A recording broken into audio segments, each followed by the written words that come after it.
what's up, guys? Welcome out to another episode of According to Kaz Queen. And as always, I am Kaz. And I'm Queen. And these are conversations that happen between a husband and wife in the privacy of our own home that we bring to you guys, sometimes to make you laugh, sometimes to make you think, but to always be introspective and to open up the lines of communication between husbands and wives, friends and lovers, men and women, all of that good stuff. You can hear us on all streaming services. You know where we're at by now. This is episode number 69. We're in season 3. So you know where to find us. We're on Spotify, Apple Music, Google Podcasts, you know, all of those places. We're on social media. You can check us out everywhere. We are on Facebook.com.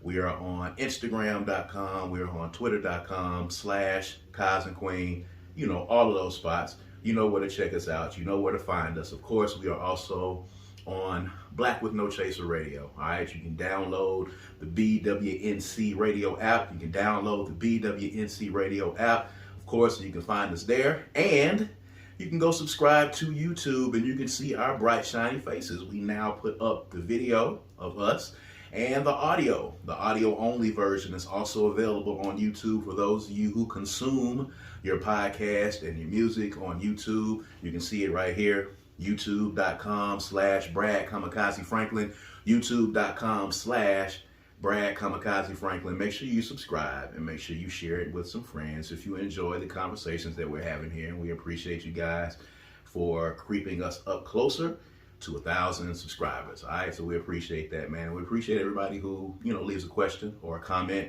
If you would like us to talk about something on this podcast, all you got to do is hit us up, kazandqueen@gmail.com. It's kazandqueen@gmail.com. You got a relationship question, you got a marriage question, you got a question in general about some things that are going on that you want to get our opinions on, hit us up and we'll talk about it just like we talk about it regularly right here in these very seats that you see us in right here in this, what we call our love seat, our love nest right in front of our TV where these conversations take place, of course. So, got to get right into it. It's been the talk of the week. My wife always has some type of new relationship or reality show or contest or something that she finds on it's Netflix. Not new. There's nothing new about it. What you mean it's not new? Why did you say new? It doesn't necessarily have to be new. I mean, sometimes they are new. Sometimes they're not. I mean, sometimes they're new to me, but these aren't shows that were on for 20 years. Okay, you know what I'm saying? That's what I mean. So, you're a big fan of the reality show, the relationship show, the courting, the dating, whatever the hell it might be. And I think maybe about a year or so ago, you started watching or getting turned on to or really getting in depth into the Love is Blind series. I think The Circle is another one of the shows that you like watching. That's on Netflix too, right? Another. I love The Circle. Sometimes intriguing yet senseless show that I see on Netflix that, at times I will occasionally maybe ask a question about because I might be intrigued. You started watching Love is Blind about a year ago or so ago, and I would dip in and kind of see it and kind of follow it, did kind of stick around. Sometimes just so I can spend some time with my wife, I will stay in the bed and I will watch these shows because if she's not watching something she wants to watch, she'll get up and she'll leave the room. She does not prefer to spend time with me particularly. So I have to sacrifice things that I like to watch what she wants to watch. So Love is Blind. That is not true at all. Yes, that is some foolishness that's coming out of his mouth today. Yes, it is. So when Love is Blind is on or any of these shows or in these seasons, and she also doesn't like switching from programs until the program is over with for some reason. And she calls me the one that has OCD, but that's crazy. I'm a binge watcher. You are a binge watcher. You do prefer shows that have a lot of episodes to them. But at any rate, you started watching this Love is Blind show. I believe I watched one of these seasons all the way up to the marriages. There was a level of intrigue that existed on whether or not these people want to go through these marriages. If you have not watched Love is Blind, I think the premise of the show is these are people who do not see each other physically or visually. They have conversations with them behind the wall. They're able to talk, ask each other questions, that kind of thing. And these people purportedly fall in love with each other, sight unseen, just by having conversations. And they propose to these people, sight unseen, and they don't see them until after they have been proposed to, correct? Mm-hmm. Okay. So you don't see the person that you're marrying until after you have proposed to them. So, there's that element. Yes. Yes, and they've said yes. So there is this element of surprise. And then the second element of surprise is to see whether or not they're going to make it from that stage all the way to the wedding stage. And if they make it past that stage, there's also the suspense that still exists of whether or not this person is going to go through with the wedding. And we have both seen where they made it all the way to the wedding stage, and some people said no at the altar. That's not just this season. It's not new to this particular season. But this season seems to have caught the ire of a lot more people. I think a lot more people have watched this season. I've seen more talk about it than I've ever seen before. So obviously, for some reason, this show has caught on and people have gotten involved in it long, after my wife, I guess, started watching it in its infancy. And there is a particular couple, Clay and AD, the black couple on the show, that kind of caught everybody's interest, and everybody was kind of interested. And I will be honest with you, I watched a little bit of it in the beginning, and I will say that I was intrigued a little bit watching these interactions as a couple that, talks about relationship issues here on this show. And we also do an event, Love and Life, that's taking place on May the 4th, 2024, by the way, cheap plug. So as a couple that does, relationship panels, I'm interested in seeing some of these interactions because, of course, it's something that we might talk about here. And everybody's mad at Clay. Clay got to the altar and he decided that this was not for him. But for me, there were signs from the very beginning. But since you have watched it thoroughly through the end and, have made your analysis of this particular relationship, and there are other ones on the show, what is your assessment of Clay and AD after this past episode? I was mad at Clay and a little disappointed. You made a post about it. I did. Yeah.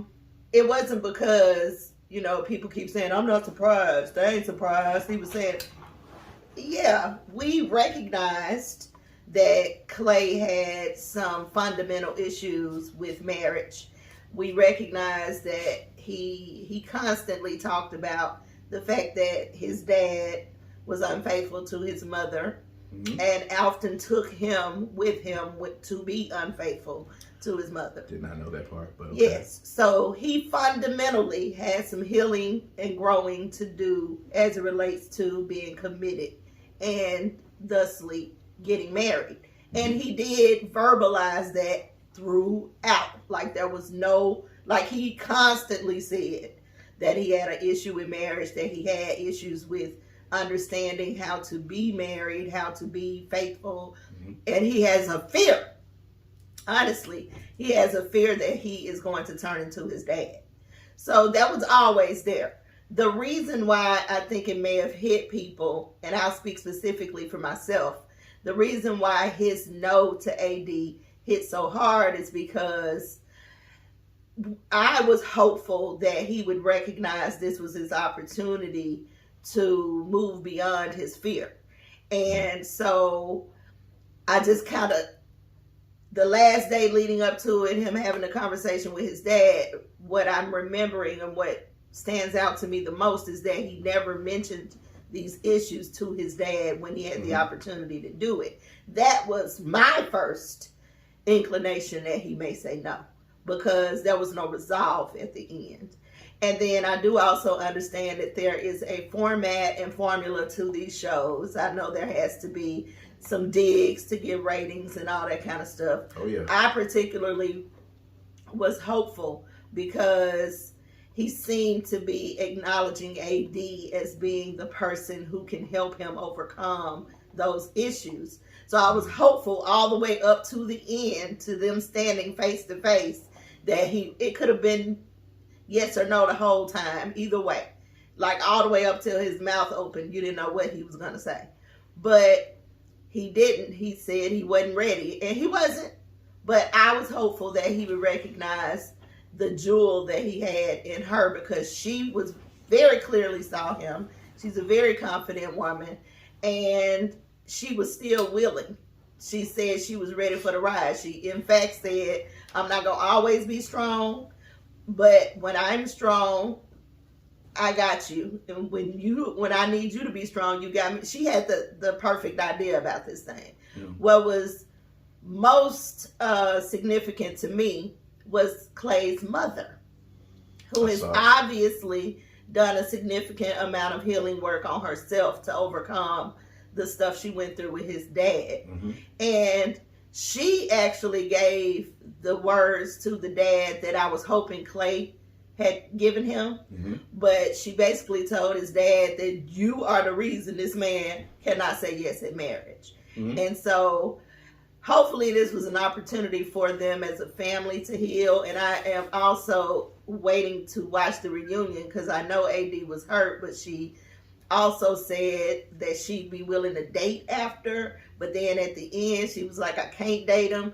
So I'm interested to see if they're able, because I'm pretty sure Clay wants to continue to date. He just wasn't ready for marriage. Mm-hmm. So I'm interested to see what they would do. I personally would not marry him after that, but you know, who knows? It was hard to watch, but we don't get a lot of intricate African American relationships on there on that particular show. So you know, we was reading for the black folks, right? And that was a letdown to me. So for all of you people that were saying you're not surprised, cool, we know you're not surprised. But for me, as a person who works with people on relationships, identifying their trauma and working through that trauma, I was invested in seeing Clay come out of it. And I thought that saying yes to AD at the altar would be a first step for him to heal some of that trauma.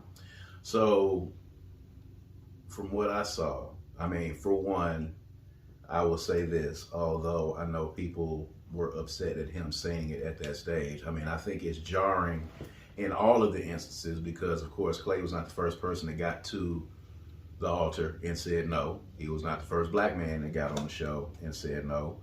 I think there was an African guy maybe on another season that said no at the altar, and there have been white guys, women, you know, there have been a lot of no's at the altar. I will say this, I prefer, even though it's not your ideal time, I prefer, if you know that you're not ready for it, I'm cool with you, even if it's at that inconvenient time. I'm cool with you saying no. Absolutely. Don't waste your time. Don't waste your time, because a lot of people would get under the glare of those lights, and you're on TV, and you know, look at all of the publicity we could get. Look at the TV shows we could go on. Look at how this could build our social media platform, and I'm pretty sure a lot of people have gotten on there and done that.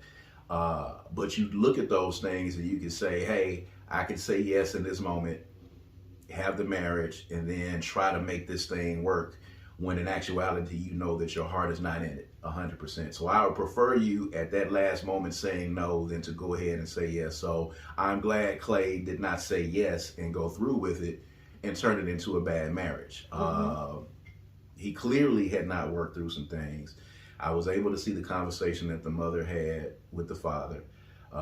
Unfortunately, I saw quite glaringly he had an Phi Alpha pen on his lapel on the left. Didn't even notice it.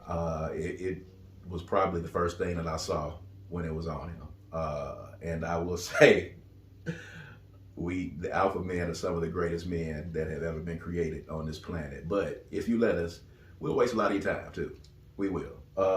And unfortunately, I think that has happened in this particular instance, but I thought it was so significant and so poignant for her to have this very brief and short conversation with this man, letting him know that I have forgiven you for what you did, but I want to let you know that you are responsible for what's happening. And even in her trying to get him to have some accountability, even then in that case, he was trying to be charming. Yeah. Because he started flirting. He said he needed to find somebody like you. He needs to find a woman like you. And instantly, when you have people in those positions that try to diffuse situations by turning on the charm, that's exactly what he did. And she quickly put up the block. Because she know him. She knows him, went around him, came back around the table, and got close to him so that he could understand what she was saying and saying, look, yes, you found me, but you also treated me poorly when you had me. Yes. And he looked stupid in that moment because she was the star of the show for me. Yes. She was everything. Yes, and it's, a strong black woman, that powerful. Those words were powerful because as fathers, I am a father to black sons and to a couple of beautiful black daughters as well. And the examples that we set, they are very pivotal in how our sons and our daughters follow us. It follows them in the men that they choose to wed, our daughters, and it follows our sons in how they treat women and how they watch us treat women. And to think that this gentleman actually took his son with him when he was going to be adulterous, when he was, being unfaithful. And he's a mama's boy. Yes. So he was tormented probably by having to watch that. Watching someone that he probably loved and respected. Clearly. And revered. Mm-hmm. This is my dad, but I love my mother, but this is my dad. And in his mind, he's getting the idea that this is how you're supposed to conduct yourself as a man. As a man, and these look like these were two professional people. The mother and the father. I don't know what their occupations were, but they're clearly educated and professional people. Your son is watching you do this, and he's getting the idea that this is what you're supposed to do. As a professional man, when you got a good woman at home, but you look good, it's your duty and your job to go out and be adulterous and to have as many women as you can have, even though you have a wonderful wife at home. And that was the model that he took in his head. And I think he was conflicted because he's saying to himself, when I get married, even though I'm feeling like it's not supposed to be that way, I was raised on stepping out on my wife. And is that what I'm supposed to do? I haven't healed from it. My father has not apologized for it. I don't even know if the father has even said to him, son, what I did was wrong. I don't know if that's even happened. And if that hasn't happened, that's going to affect him. I think also, from the very beginning when Clay said that he wanted to see what AD looked like when he was stuck on the appearance right off the bat, and he was admitting that that's the case. And while I will say we have to be honest with ourselves when we say that attraction and physical attraction is not a part of us reaching out and trying to build something with someone, it was a little superficial and a little shallow of him to say that right off the bat, because this show is Love is Blind. And I think that comes from his father. I think he was around his father. I think the whole, a woman has to look a certain way, body has to look a certain way before all else. I think all of that came from riding around with your adulterous father. And people, those things stick with you. They don't go away. These are not things that happen in your childhood and somehow when you become an adult, they just leave and they're gone. All of us have traumatic episodes in our childhood, or we have memories in our childhood that stick with us to this day, whether they be good or whether they're bad. And we have to be very careful as parents how we conduct ourselves, because our kids, are looking at us in this particular sense. And that was just one of the cases. I had my opinions on AD. I'll let you kind of speak on it, but I kind of had my opinions on seeing her, first of all, and to the end. She kind of proved to be, a genuine person in the end. But I felt in the very beginning, I felt like for her, she worked very hard on her body. I think having a body was very important to her. I think she had some self-esteem issues as well. And, those things didn't play out as much as I thought they would later on. But, what were your thoughts on her in the beginning? I just kind of felt it was a little difficult for me to connect to AD. I feel like she just gave us a little bit. I don't think she gave us all of who she was. I think she gave us some TV stuff. Yeah, I think she gave us, the guarded prepared version of herself, the way she wanted people to perceive her, and not necessarily who she actually was. Which may be why she was okay with him after that comment about what she looked like, because she was absolutely against that. Which is what makes us think that she may have had some issues with her physical appearance in the past. She was absolutely not with it, but she forgave him and then moved on. Then they had the scene where the other guy in another couple was giving her quite a lot of attention. He was clearly attracted to her, and she ate it up. She was in the moment. She was whoop-de-whoop, look at me. Yes, yes, I am fine. And ain't nothing wrong with knowing you fine, sis, because the girl was fine. She was fine. She was fine and pretty. She had a beautiful smile. So I think we just didn't get a whole lot from her, but she was with someone where she didn't have to give a whole lot because he was taking up all the space. So I don't know if that was an intentional effort or if it just happened that way, but it was just like, a little block from knowing who she was. But I thought AD was cool. I think Clay is cool. I think that most of the people who are having an issue with this felt like Clay was going to say no the whole time. I personally dipped in and out. And that for me, there was reason to believe that he could say yes. But there was also reason to believe that he could say no. He did mention being reformed. He did mention his viewpoint changing. And how much she helped him. Yeah, he did mention that. I personally, on the what do you look like from the very beginning, I thought he was going to say no at some point. Because if you lead with that, you on the wrong show. You on the wrong show, and of course, it takes a lot to come back from that train of thought. Even if you're reformed, quote unquote, a little bit, if you're on, well, what do you look like? What does your body look like? You're still not there yet. I don't think you're mature enough to really have a real, grown folks adult relationship, let alone a marriage. Again, he could have said this well before the altar. I think a lot of people have a problem with him saying no at the altar as well. I saw a lot of people who were like, don't do this to me, or blah, blah, blah, blah, blah. Let me tell y'all something. I understand the embarrassment that comes along with it, but something has to be said for the person. Even at, again, the most inconvenient time and the most embarrassing time, you would much rather that person say no in that moment than for you to get married and be officially married and then 6 months down the line talk about you getting an annulment because it didn't work out. And that person knows at that altar that they're not going to marry you. You are worried about yourself and you're being selfish in that moment, and then you're not even thinking about your future in that moment. If somebody says no to you at that altar, there's a reason why they're saying no. There's a reason why they got to that altar, but saying no at that altar is saving you a lot of heartbreak down the line.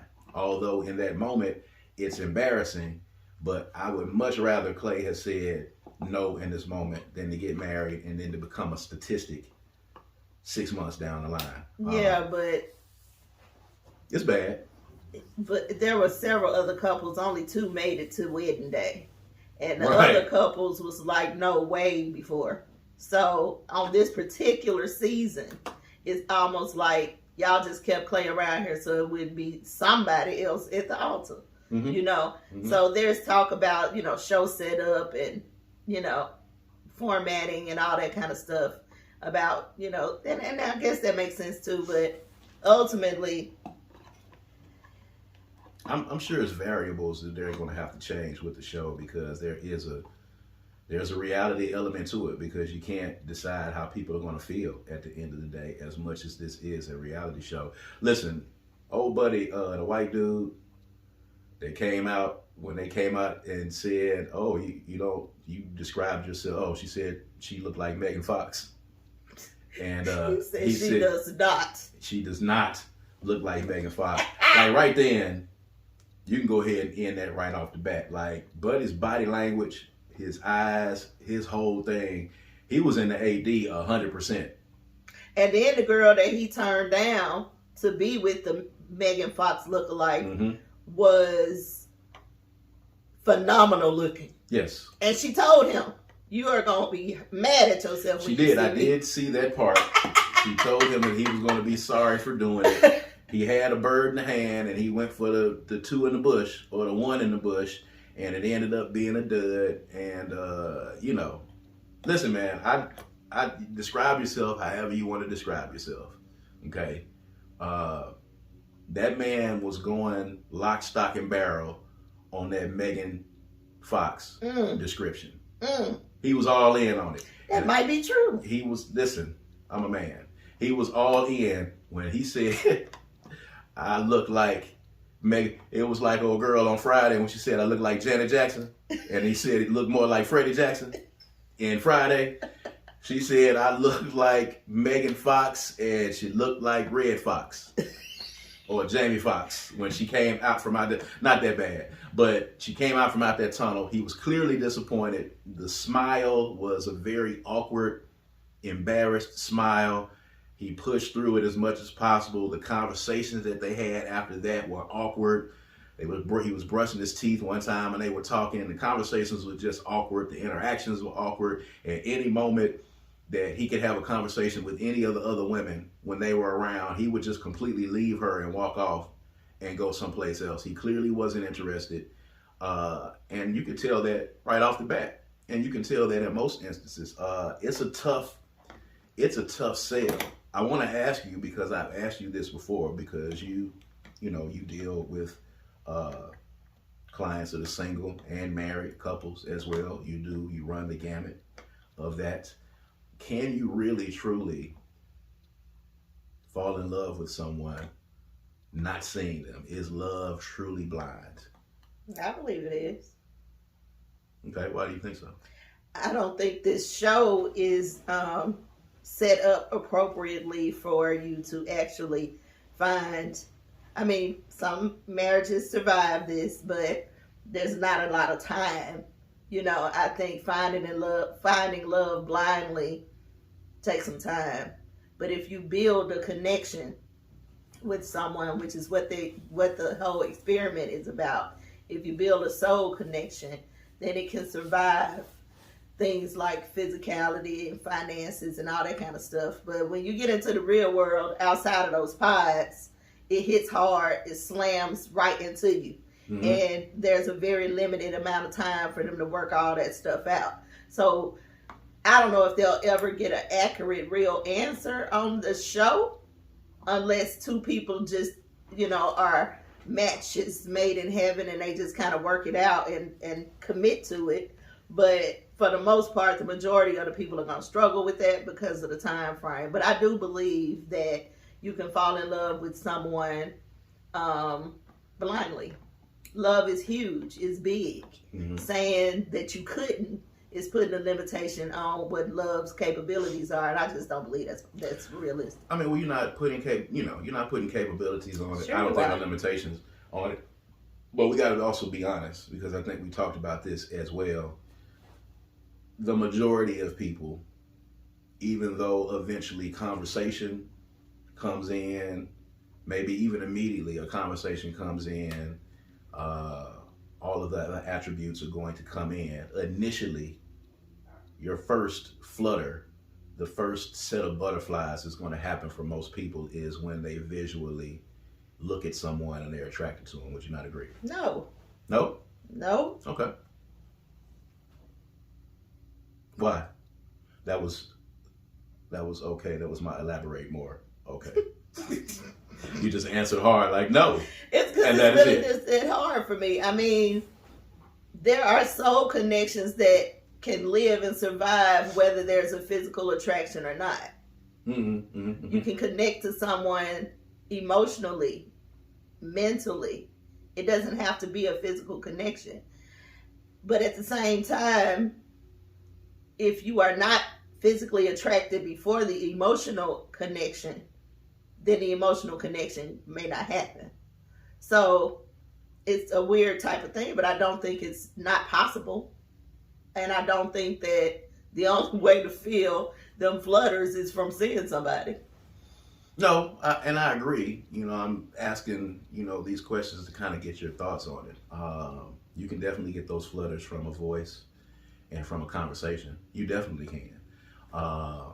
And you can be attracted to someone that you see and it not be a physical attraction. Yes, it can be from conversation. It can be from... It can be from the vibe. It can be from the vibe. swag. You could just be so swagged out that you're undeniably attractive. Was I swagged out? Absolutely. Was I undeniably attractive? Absolutely. Wait a minute. Wait. I felt a little apprehension in that second. I felt like you answered that second one like, this is what... Wait a minute, did I lose you? Did you go to sleep? I'm sorry. Just went out. I'm gone. Next. No, seriously. Seriously what? Seriously. Baby, I was attracted to you Was when I I saw you. undeniably attracted to you is the question. Were you undeniably Don't attracted answer to me? You gonna repeat? Oh, you saying was I undeniably attracted to you? You gonna repeat the question? It was not undeniably attractive. Okay, and that's fair. However, when I saw you at Soup's, the whole scene was like a movie. That was a few days after we had first met each other. Yes. By the way. Yes. That was undeniably attractive. Okay. Because of the aura. Because of the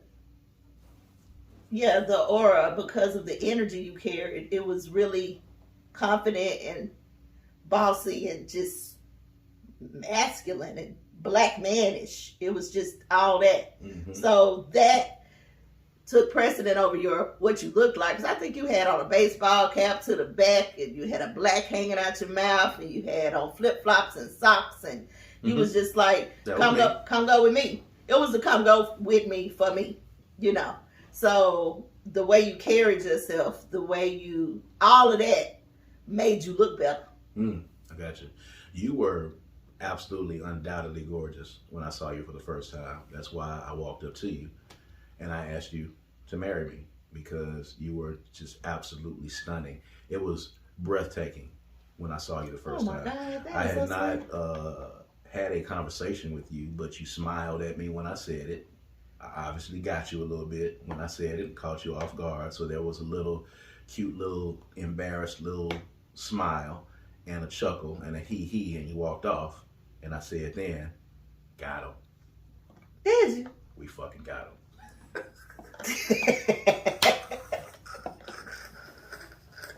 We fucking got him. I was my Drewski right and there. then I went on my merry way. You went on your merry way. I wasn't thinking about it at all, because you were getting that all night, I'm pretty sure, in there that night. But the conversation that we had afterward and the hanging out is what made the attraction stronger, because at that point, you were more than just a pretty face. There had been pretty faces before, and 2 minutes into the conversation, I was like, oh my God, get me away from here. And that happens. You can talk to somebody that's beautiful and then realize that they're complete morons or idiots. And Do you think it's a male-female thing then?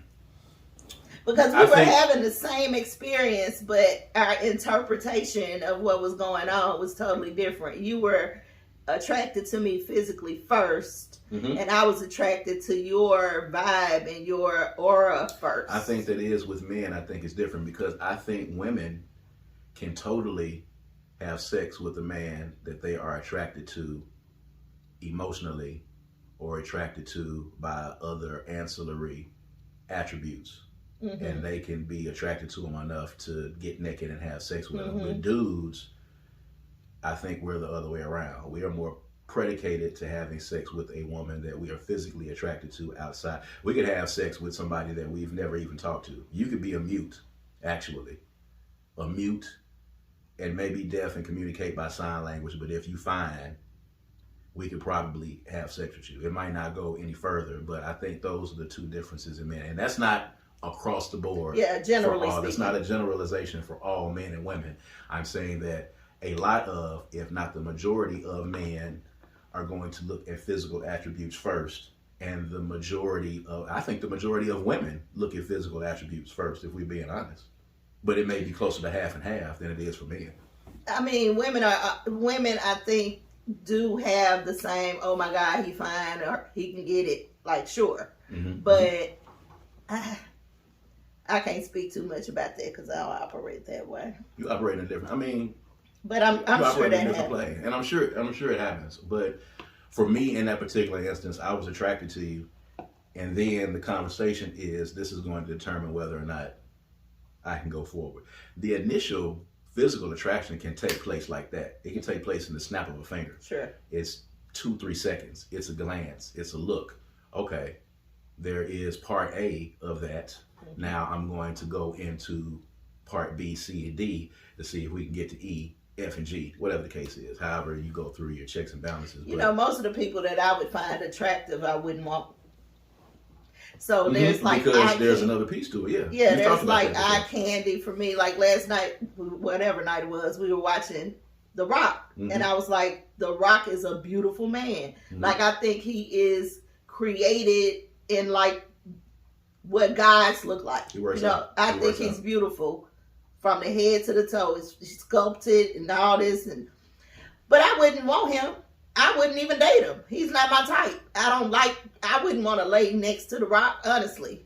I know that sounds crazy, ladies, but I ain't crazy. I'm serious. It's just my preference. Just my preference. I would not. He's too beautiful. You know what I'm saying? I need some ruggedness, some I hate to say it, but some streetness or something that he wouldn't have, and I wouldn't be interested. I wouldn't be like, oh, I want to get him. He can get some. He wouldn't be the one for me, you know. So, yeah, I don't know. Maybe I'm just weird. No, I mean, I would say a lot of women think like that, but there are instances for men too where you're attracted to someone physically and you're completely turned off by the personality, where you wouldn't want to deal with it at all whatsoever. And I'm not even saying that. I'm just saying I recognize that he's physically attractive, but I'm not attracted. Does that make sense? That makes complete sense. Attractive, but I'm not attracted to. Mm-hmm. That's a lot of instances. I will say that, and I think that's the case for men too as well. But it's just, you know, the whole dynamic. You know, when I think about the relationships I've had, I don't know if that's the same for you, but if I was to take all of those relationships and turn them into a Love is Blind scenario, which one of them would actually work? And if you were to do the same, which one of them would actually work? Like, it's crazy to think like that. If all we had was conversation and a wall, for how long did they talk to each other? All my relationships would have worked. Because I was connected in some way other than physical. In every one of my relationships, they were all good, but every one of them. Okay, that makes sense. I don't know. I'd have to think about that. We may have to revisit that if I play all of the relationships back, not the long ones and the short ones, and play them back and see if they would have worked. I'm absolutely positive there's a couple of them that I know would not have worked from the Love is Blind stage. Wouldn't have worked. But, you know, the relationship happened just out of whatever reason, whether it was survival or attraction or whatever the case was.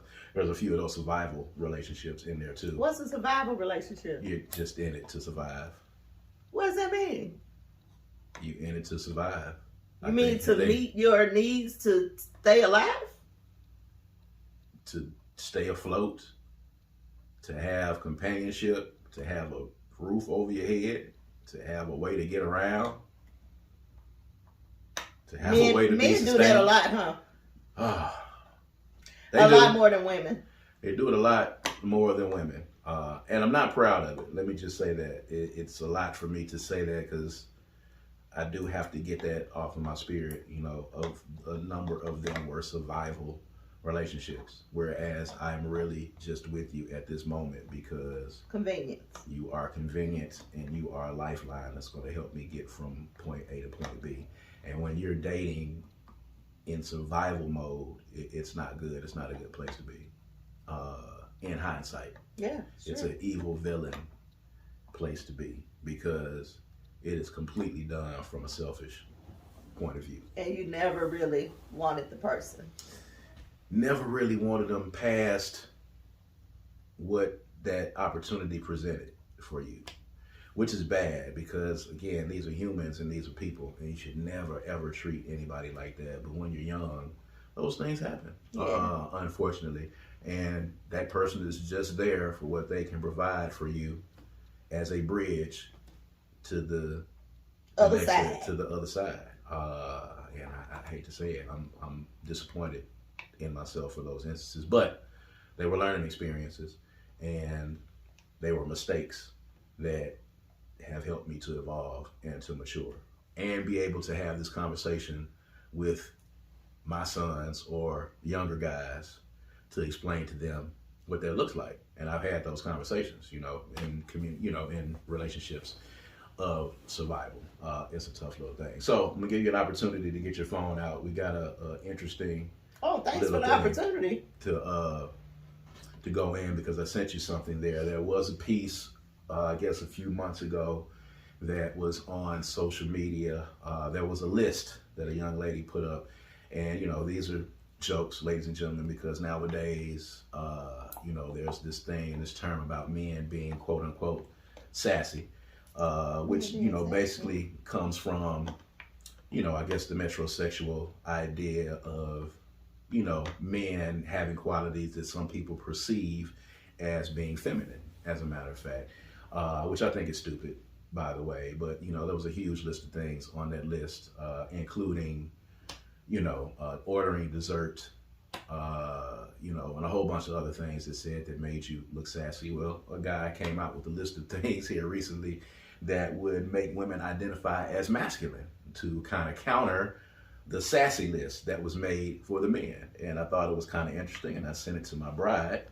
And I was just looking at it as I was passing it over, and I looked at the first 4 things on the list, and I was like, oh my God, my wife does all 4 of these things. Right off the bat, the first 4, and I was like, wow, they would say that my wife is masculine from there. And I love her for all of these things, and all 4 of these things are reasons why I married her. But they made the list, which kind of shows that the list is kind of a joke, but it's a lot of stupid things. Yeah, because somebody gonna find themselves in every one of these. Yeah, but anyway, the first 4 things on the list. I'm not reading number 2. Why you not reading number 2? I'm not reading it. Baby, everybody does. They're gonna go and look at the list and they're gonna see number 2. Everybody does it. Go ahead, read. Number 1. If you read it, it shows how much you love me. Why you always measuring my love? Why you always rolling your eyes when I say that? Because you always measuring my love. I'm not measuring your love. Your love is boundless, baby. It is. It is. All right. Number 1. Mm-hmm. Drinking beer. Yep. Right out the gate. One of the reasons that I married her right there is because she can drink some goddamn Bud Light. And I mean, she can put down some Bud Light, and it's one of the sexiest things that there could out there. I love it.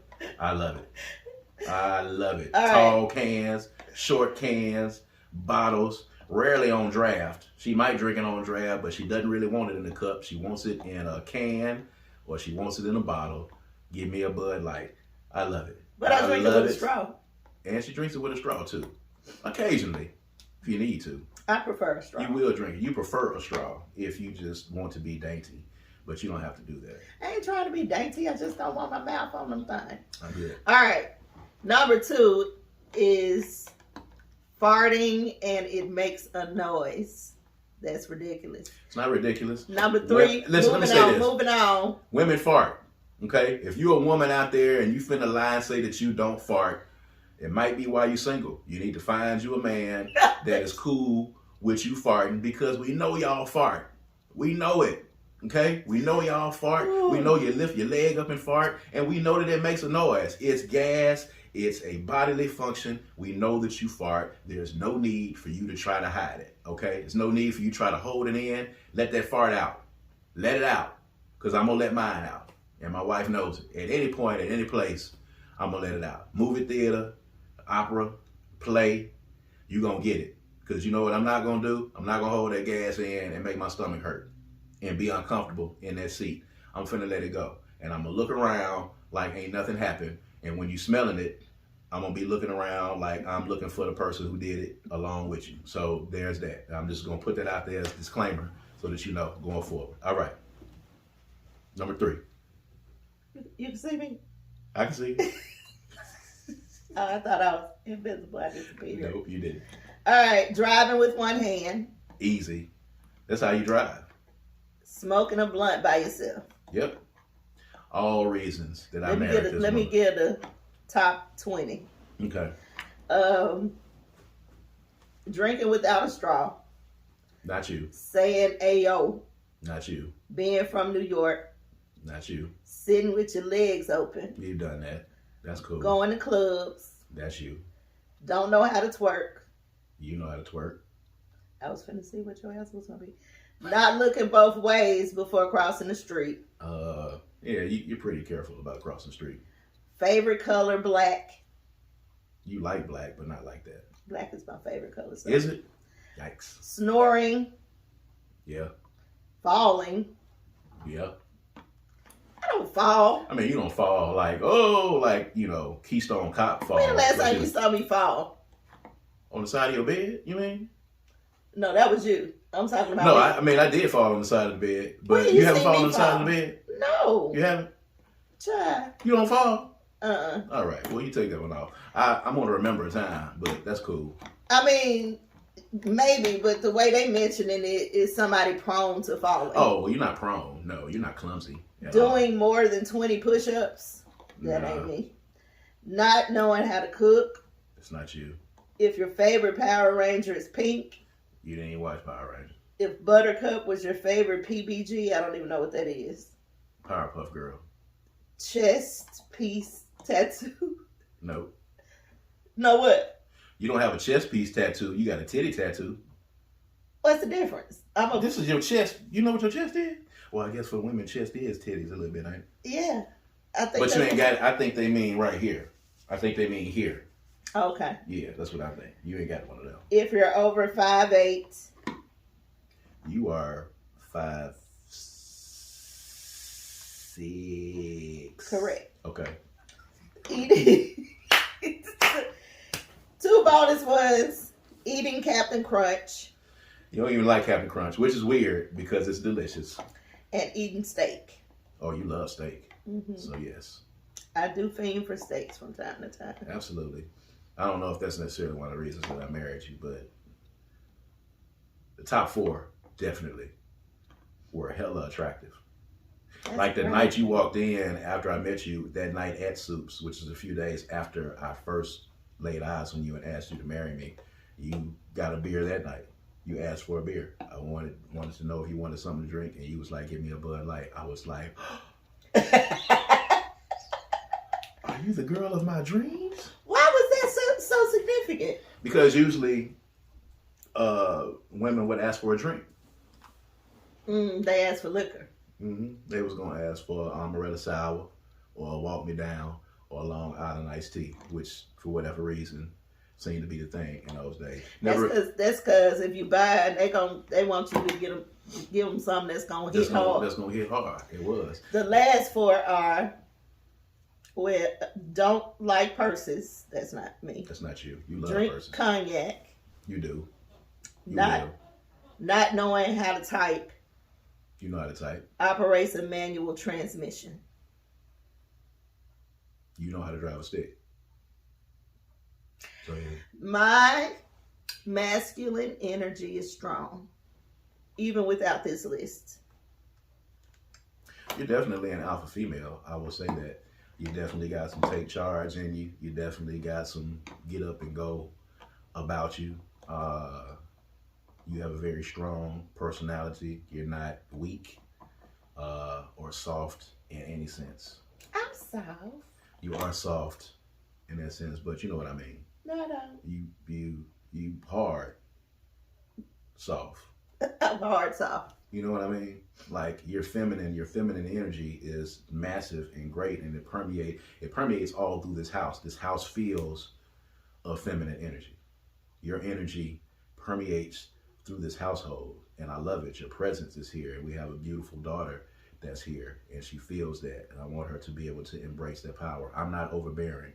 I don't like being overbearing. I think we fit each other well in that fashion. I would not want a woman, and I don't want to call it masculine energy. I think people try to put genders on these things and put genders on these roles and put genders on this energy, and I think it's misnaming it to be able to do that. Masculine and feminine energy are real things. Yes, that's real. Mm-hmm. Masculine and feminine roles is what you take issue with.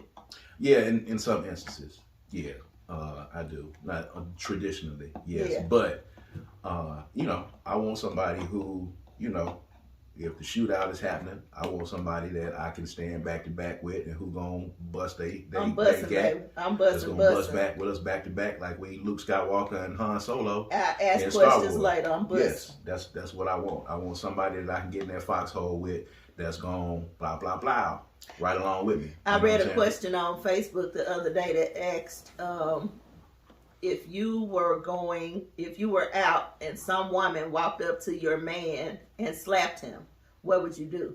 I didn't answer the question because I read the comments and they were going in a different direction. Where were they going? They were saying, most of the comments were saying that they would, take up for the man, get the man, all that type of stuff. Mm-hmm. My question was, my response would have been, why she slap you? I need to know first what she slapped you for, because you might have deserved that slap. See, here's the thing, but an earlier version of me, an earlier version of you would have immediately went to the violence right off the top. The me cool. That you met when you fell in love Absolutely. Would have automatically. And there are pieces of you then that I'm glad are back there and not here. I'm glad that the evolution is there, because I agree in the same sense. I just got through having a conversation and talking about, you walking in a room, and I was watching something on Twitter again, it's the Wild Wild West over on Twitter, but watching something on Twitter where, the female walked in the room and her man was cheating with another woman and she instantly pounced on the woman. It was just no, this is what happened. The husband was playing a prank on his wife. The wife walked in the house. He had put on a wig and put on a skirt, which the links that you're going to for this prank is cool. But he had his back to the door, wig on, skirt on, at the sink, doing some shit in the sink. The wife walked in the house and immediately ran over and grabbed the wig or grabbed the hair that she thought was the hair and pulled it off. And of course it was him. And he was like, it was a prank.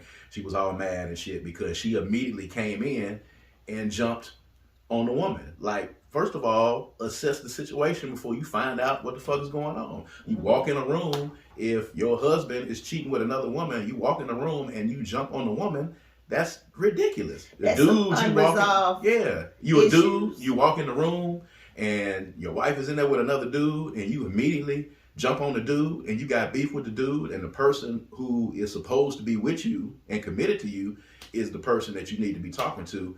And then you don't do that. If a woman comes up to your man and slaps him in the face, first of all, you need to find out why that happened. Is there just a woman who's just indiscriminately going around slapping dudes in the face? Now, I will say that I would not let her leave. Mm-hmm. I would make her stand there so that if she is in the wrong, I can handle it. But if he is in the wrong, he go get slapped again. Mm-hmm. So I wouldn't wait. I'm not in the business of wasting energy. Because if she comes up and slaps him because you tried to holler at me over there at the bar, and now I see you with your wife, how dare you, slaps you in the face. What if your wife immediately jumps on the woman and whoops her ass, and then find out later on that you was over there trying to holler at her over there at the bar? I'm not wasting my energy. Not wasting any energy. There it is. We're going to ask what happened right there in that point. My wife is going to say, man, why did you slap him? He tried to holler at me over there. I'm not asking her nothing. I'm going to ask you, why did she slap you? More than likely, the man is going to lie in that particular instance. Doesn't matter if you lie or not, I'm going to know it. So, I guess so. After I ask you, then I'll ask her. But you can't, I mean, your energy gonna tell me the truth anyway. So I'm asking you. I don't care about her. I'm gonna ask you. Then I deal with her. There it is. And that's how that works. And that's another one of the reasons why I'm married to you right there. So we didn't have a love is blind situation. I got a good look at you right off the bat. But of course, there was a lot of things that led to us falling in love with each other. And I think that came from the conversations that we had and the actions that we had. Ultimately, at the end of the day, after my initial attraction to you and your initial attraction to me at that moment when we first met. So maybe there is some truth in love being blind, and that can happen. But at the end of the day, don't get yourself into relationships that are just there because they might potentially help you to grow your social media following or on TV. So, I don't know what's going to happen with Clay and AD. Maybe it'll work out. Maybe it won't, but it has given a lot of people a lot of things to talk about. But black folks, outside of anything, and I've seen a lot of this lately, this unresolved trauma that comes from childhood, from watching your parents do things, whether it's struggle financially or struggle in their marriage, struggling with abuse or infidelity, or sexual assault in the family, molestation in the family, any of those issues, they're going to follow your kids through the rest of their lives, and it's going to stick with them, and it is going to make, you talked last week about, well, a couple of weeks ago, about the things that happen to you in your childhood that manifest themselves in the decisions that you make in your relationships.